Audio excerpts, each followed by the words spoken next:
Harpiste, comédienne, écrivain, il ne doit pas y en avoir beaucoup. En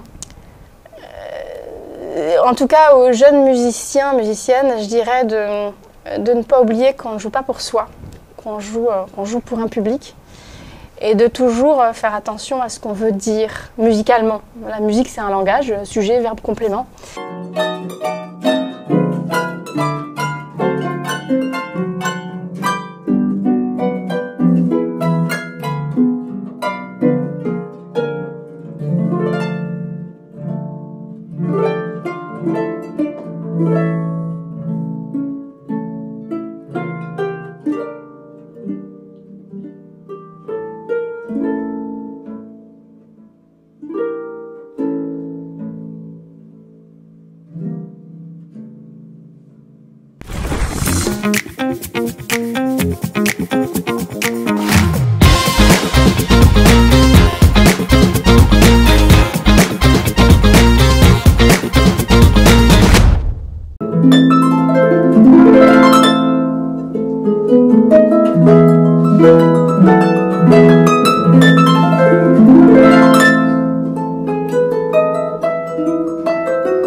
Je m'appelle Claire Gallo-Place, je suis musicienne concertiste, je joue de la harpe et j'ai écrit ce spectacle qui s'appelle « Vous avez dit romantique, ma harpe et moi ». Et je m'appelle Marine Guérin, je suis comédienne chanteuse et metteur en scène et donc j'ai mis en scène ce spectacle.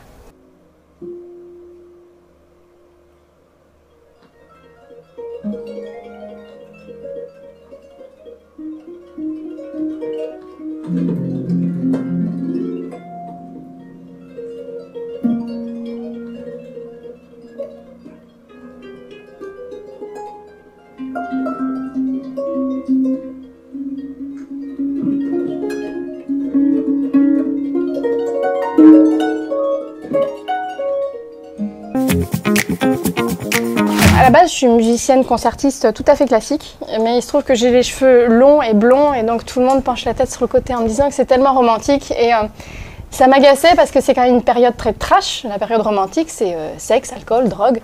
Et soit je changeais de coiffure, soit j'écrivais un spectacle et j'ai choisi d'écrire le spectacle. L'idée, c'est de demander à Schubert, Schumann, Paganini de venir expliquer au public ce qu'est l'esthétique romantique. Mais Schubert est trop timide. Les Schumann ont des problèmes de couple, Paganini a la prostate, personne ne veut monter sur scène, je me retrouve toute seule à devoir expliquer au public ce que c'est que tout ça.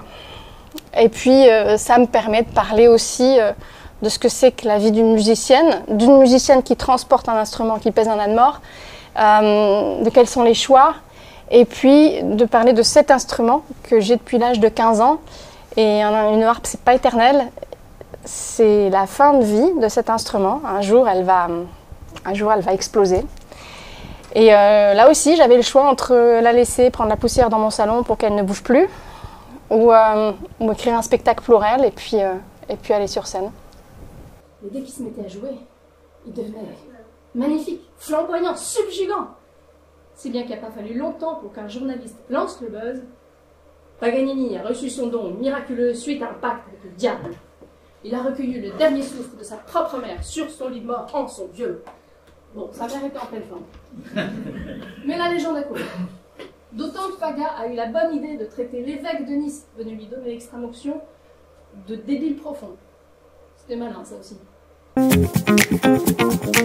spectacle, c'est un joyeux cocktail entre anecdotes très croustillantes de la vie d'une concertiste qui a commencé sa carrière très jeune et donc qui a beaucoup d'anecdotes et qui en plus a emmené sa harpe par tous les chemins, dans toutes les roulottes, ce qui est, je crois, pas forcément le cas pour cet instrument. Et puis de réflexions philosophiques, politiques et poétiques autour, disons, du romantisme et de l'héritage qu'ils nous ont laissé et de ce qu'on peut faire aujourd'hui du travail qu'ils ont amorcé. Et donc ça, c'est tout à fait passionnant. Ma troisième question, auquel tu as en partie répondu, pourquoi as-tu monté ce spectacle? Mais oui, tu n'as pas tout dit. Pourquoi tu as fait ce spectacle plutôt que... Parce que moi, vraiment, ce que j'aime, c'est le répertoire solo. La harpe, c'est un instrument qui est au fond de l'orchestre, qu'on voit plus qu'on entend. Et quand on joue à l'orchestre, on fait un La toutes les 242 mesures, alors qu'on a fait 20 ans d'études, des concours internationaux à jouer de la musique solo. Et puis quand on arrive dans le domaine professionnel, il faut jouer 4 notes. Et pour moi, la harpe, c'est un instrument qui me passionne. Je trouve qu'elle a énormément de choses à dire, qu'il y a une palette sonore incroyable, qu'il y a une puissance de son, qu'il y a du répertoire. Mais à chaque fois que je propose un concert de harpe solo, ça coince. Et pourtant, le public adore à chaque fois que je fais. Donc, il y a vraiment eu un théâtre qui m'a proposé une carte blanche et qui a un peu tiqué quand j'ai dit que c'était un concert de harpe solo. Donc, j'ai vraiment dit que c'était Claire Gallo Place and Friends. Et ils m'ont dit OK. Et 2 jours avant la première, ils me demandent mais alors, qu'est-ce qu'on met comme micro? Qu'est-ce qu'on met? Enfin, c'est quoi ta fiche technique? Et là, j'ai dû leur dire que la fiche technique, c'était moi et des fantômes. Je l'ai supplié. Non, elle n'a pas dû me supplier longtemps, non. Non, mais moi, le pitch du spectacle m'avait déjà pas mal séduite. Et puis, j'ai vu une captation parce qu'avant que je travaille sur ce spectacle, Claire l'avait déjà joué. Elle avait travaillé en collaboration donc, avec Alexandra Sismondi, notamment. Et c'était déjà un très beau travail. Ça m'a énormément plu. J'ai adoré. Donc, bien sûr, j'ai été conquise tout de suite par la musique de Claire. Et puis ce que racontait le spectacle m'a beaucoup parlé et j'ai vu tout de suite tout ce que j'aimerais moi y faire comme comédienne et comme metteur en scène, enfin disons comme metteur en scène qui s'inspire de son travail de comédienne. Et puis ça a très bien marché avec Claire, tout de suite on s'est très bien entendu et donc quand c'est comme ça, voilà, c'est que du bonheur.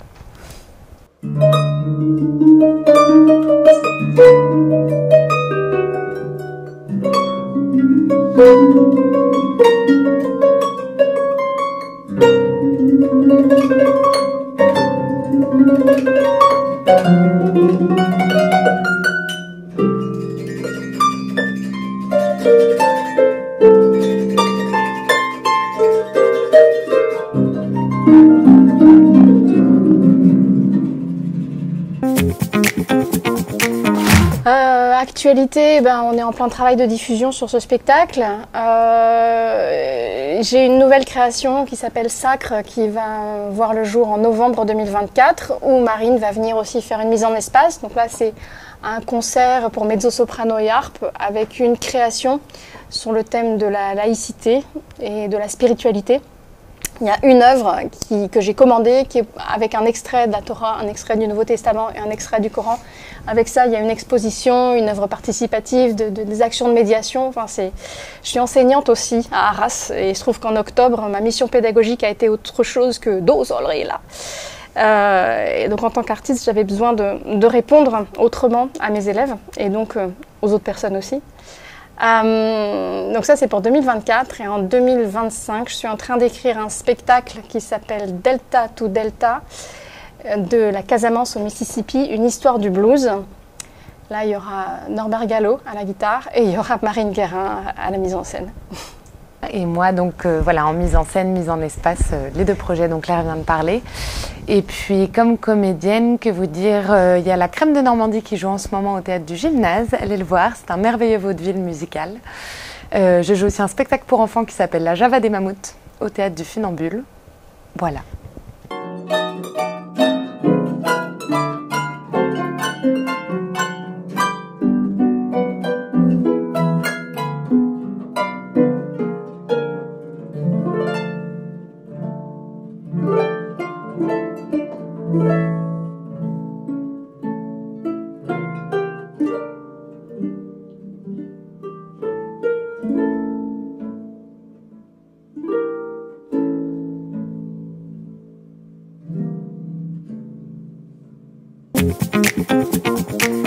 J'ai beaucoup aimé le spectacle, j'ai trouvé ça vivant, j'ai trouvé ça en même temps musical, drôle et très intéressant puisque ça abordait beaucoup de sujets différents. En même temps, tout en restant sur la musique et la harpe que je trouve qui est un très bel instrument. Pour moi c'était très bien, un bon moment, j'ai passé un très bon moment Et voilà, je suis satisfait. D'accord. Qu'est-ce que vous avez préféré dans le spectacle? Ce que j'ai préféré, c'est, j'ai bien aimé l'alternance avec cette partie un petit peu, comment dire, cette mise en scène, et puis après, bien entendu, l'harpe. J'aime bien le son de la harpe, voilà. Donc, ça me fait plaisir. Je ne suis pas vraiment un mélomane, mais ça me fait plaisir d'entendre la harpe, voilà. Chaque pas que je fais va laisser une trace dans l'histoire. Mais je veux laisser une trace dans l'histoire. Mais est-ce que je le mérite? Est-ce que ce pas-là mérite de rester? Et les romantiques peuvent écrire 500 pages sur cet instant-là.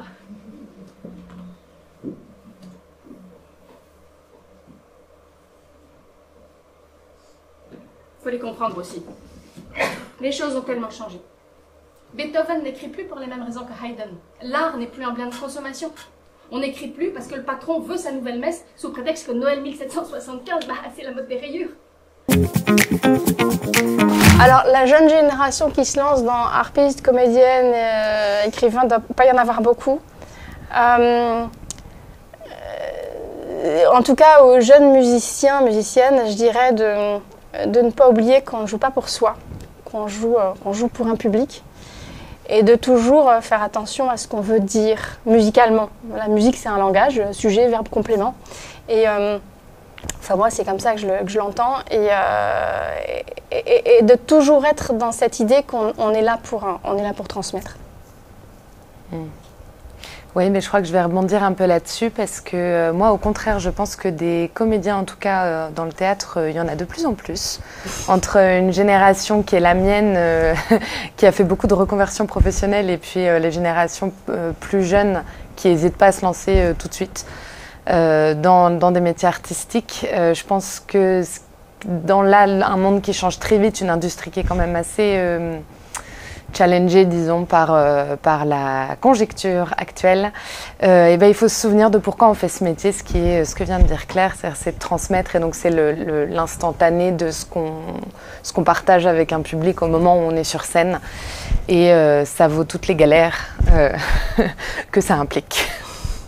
Voilà.